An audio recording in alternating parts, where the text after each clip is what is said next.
Welcome to Wayne's Old Time Radio Page channel. I'm Wayne, your host. These programs are brought to you by support of our listeners. You can give your support at Patreon or PayPal, either one. There's clickable links in the description below. Thanks for your support and enjoy the shows. From Hollywood, it's time now for Johnny Dollar. This is Pauline Morris at Victor Turner's office, Continental Adjustment Bureau. Oh, hi, Pauline. How are you? Just fine, thank you. Johnny, Mr. Turner asked me to get in touch with you and find out what you're working on at the moment. Why, nothing. I was thinking of going to New York for a couple of days. Well, good. Would you be interested in handling a case for us while you're there? Oh, Pauline, I'm going to New York on a vacation. Well, this shouldn't take too much time, and, Johnny, it's really one of our most important accounts. Well, how much commission can I figure on? Do you want the truth? Sure. Practically none. Oh, fine. Why does Turner foist these things on me? Oh, I guess it's my fault. I told him I thought you might do it as a favor to us. For Mr. Turner or Continental Adjustment Bureau? No. For you? Okay, what is it? Well, Wait, better still, why don't you tell me about it over dinner? Say at the Crystal Room? Oh, I'd love that. I've been wanting to go there for months. Hey, you know something?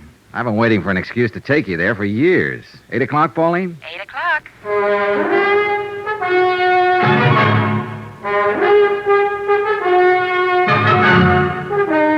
Tonight and every weekday night, Bob Bailey in the transcribed adventures of the man with the action-packed expense account, America's fabulous freelance insurance investigator. Yours truly, Johnny Dollar.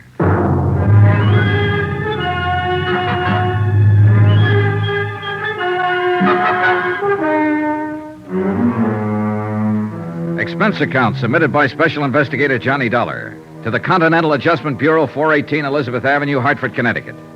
The following is an accounting of expenditures during my investigation of the Forbes matter. It started quite pleasantly.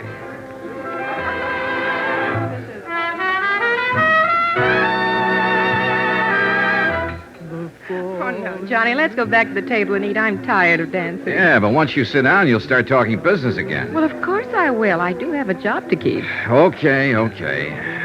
Frustrating girl. Besides, the sooner you clear up this case, the longer you'll have for a vacation in New York. I said okay. There you are, sit down. Thank you. All right, Miss Morris, let's have the bad news. Well, the insurance company is Delaware Eastern Liability, New York office. Yes, ma'am. Their client who filed the complaint is a large dress manufacturing company, Century Styles Incorporated. Yes, ma'am. Oh, and if you can manage to pick up one of their latest creations in my size while you're there, I love you forever. Yes, ma'am. Now, let's dance. No, wait. The auditors found a deficit in their books, $4,285. Well, naturally, the head of the company wants a settlement. Yes, ma'am. Now, let's... And, Johnny, your biggest problem will be Mr. Elliott. Mr. Robert Elliott, who I understand is something of a personality problem. He can't be any more of a problem than I'm having with you. Now, let's dance. Expense account item 2, $28.63. Train fare and incidentals getting from Hartford to Manhattan. With me, I took all the necessary information concerning the indemnity claim of Century Styles with Delaware Eastern Liability and Trust. I arrived at Grand Central at 2:05 and was checked in at the New Weston by 2:30. Air brisk, sky clear, weather cold. Expense account item 3, 10 cents, phone call to Robert P. Elliott, Century Styles Incorporated. Mr. Elliott said he would be happy to see me, so I went right over and found a 4-story building that housed 2 floors of factory and 2 floors of offices. The factory was the usual crowded, noisy collection of machinery and people. The general offices, overstuffed and overheated and overcrowded. Girls, you must get ready. Come on, girls. Now, everything. What the Sam Hill? Jenny, you'll just have to reduce. How can we fit you when the pins keep popping out? Pardon me. I'm looking for Mr. Elliott. You are? True. Well, I'm Robert Elliott. Oh, you must be Mr. Dollar. That's right. Stand by, Jenny, sweet. Please, these pins. We all suffer for our art child. Now, bear up. I'll deliver you soon.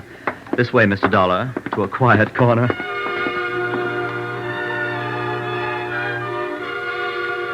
Mr. Elliott was small and wiry, wearing white huaraches, green slacks, a corduroy jacket, and a flower print shirt of no identifiable color.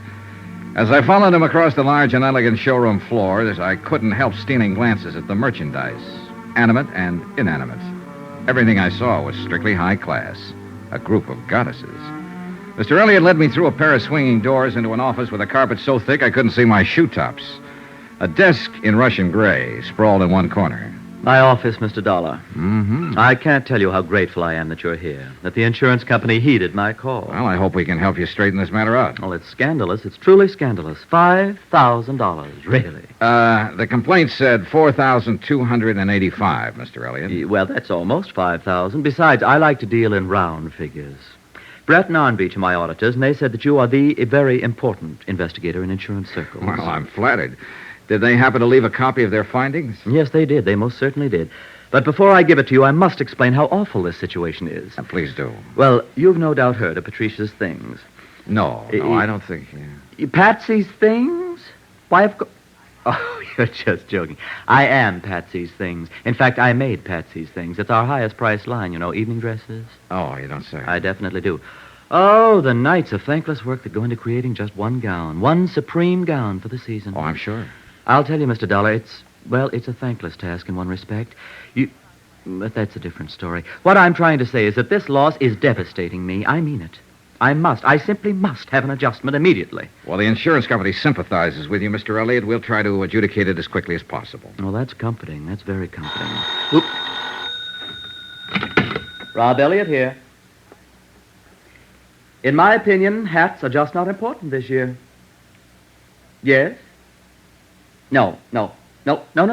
Positively no. No advance layouts on the new line. Not until later. No, not tomorrow.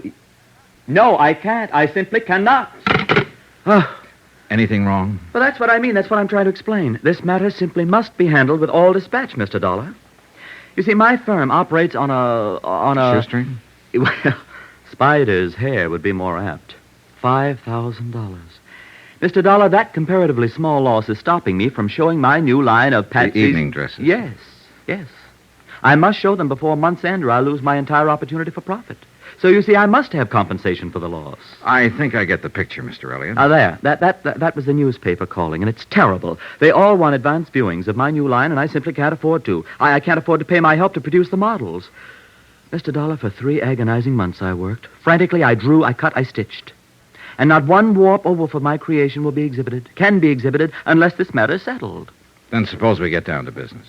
Well, the business is that some ruthless brigand pussyfooted off with my company's money. Well, do you have any idea? I don't have, no, not so much as a footprint or a strand of hair. And, Mr. Dollar, if you don't find out who it was and return my money, I'll be cremated. Professionally cremated, that is.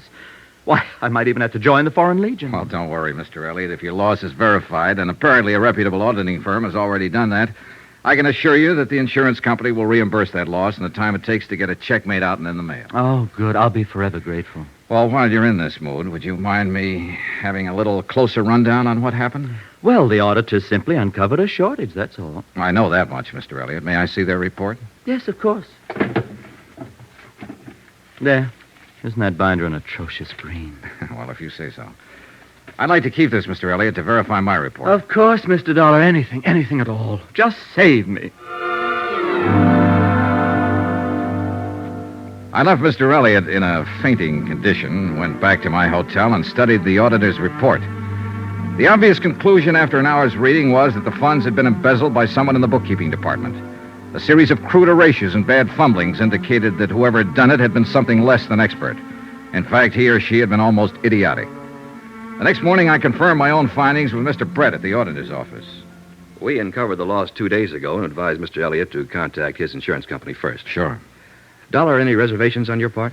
No, Elliott's got a legitimate loss here. I'm sending in my report today. He should be compensated in another 2 days. He'll be relieved to know about that. I know. I met him. Well, what's your next step? Well, we'll pay off Elliott so he won't have heart failure. But, of course, we'll try to make recovery. I noticed the losses were in book series F6 through G10. Yes. Did you talk to personnel over there at his place? Mm-hmm. A fellow by the name of Forbes handled that series for them. In the accounting office, of course. Oh, yes. Been with Century Styles for 5 years. Where is he now? He's still there. Huh? Mm-hmm. I thought it was kind of funny, too. A fellow pulling a crude job like this and not trying to run out. No, he's still working for them. Well, maybe he isn't the one at that. Forbes was in charge of those books. I don't see how it could possibly be anyone else. No, neither do I, Mr. Brett. May I use your phone? Oh, sure. Help yourself. I noticed all the money was stolen in the last 4 weeks. Yes. You'd think he'd at least have strung it out. Greedy, I guess. Yeah, I guess so. Hello. District Attorney's office, please. My name's Dollar. I want to talk to someone about a warrant. Embezzling funds, grand theft. Oh, hold it, please. Forbes. What's his full name? Sheldon Thomas Forbes. Thanks. Sheldon Thomas Forbes, bookkeeper at Century Styles Incorporated. Good. I'm on my way. Expense account item 4. $3. Cab fare to the offices of John L. Gregory, Deputy District Attorney. I explained the situation to Mr. Gregory and furnished him with the auditor's report. An hour later, I was back at Century Styles with our friend, Mr. Elliott. Well, if it has to be, it has to be. There he is. Forbes? Third desk. Sheldon Thomas Forbes was a tall, dark-complexioned man in his early 30s. His hair was black, straight, and closely cropped. His features regular, not good, not bad. The kind of man you see every day on the street. Somehow, the kind of man I hadn't expected would swipe $5,000. Oh, Mr. Forbes? Yes? This gentleman would like to see you. I feel like Brutus. Oh, why don't you run along, Mr. Elliott? I'll handle it from here. Oh, thank you. Hello? Sheldon Forbes? Yes. My name's Dollar, Continental Adjustment Bureau. We represent Delaware Mutual Liability. They cover this firm for losses by theft and fire. Uh-huh. 2 days ago, the auditing firm of Brett and Arn Beach located a loss of almost $5,000 here. Naturally, the matter came to our attention. I'd like to talk to you about it. Why me?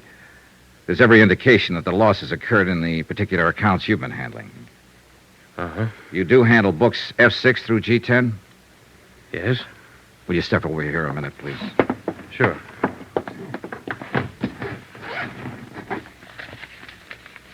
Would you look at this, please? Your figures? Yes? Your handwriting? Mm-hmm. Your entries and your initials? Yes. Well, what do you have to say? Nothing. Look, you know why I'm talking to you, why I came to you first. Yes? Still nothing to say? Nothing. Well, aren't you being a little silly? Why? I stole the money. You've proved it. What am I supposed to say? You admit it. How can I deny it? Okay, we've got that much covered. Well, look, my company's interested in recovery of $4,285. Do you understand? I think so.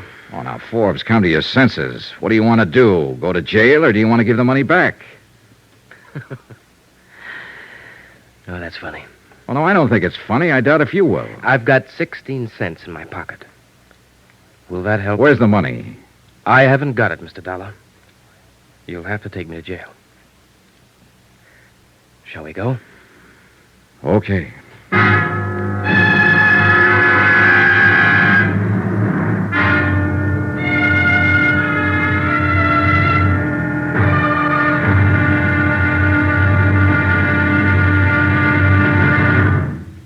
There'll be another intriguing episode of the Forbes Matter tomorrow. What makes a man steal? Everybody's tried to answer that question at one time or another. Tomorrow I'll take a crack at it. Join us, won't you? Yours truly, Johnny Dollar.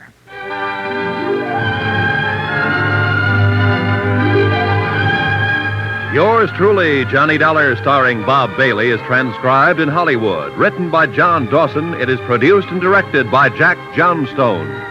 Be sure to join us tomorrow night, same time and station, for the next exciting episode of Yours truly, Johnny Dollar. Roy Rowan speaking.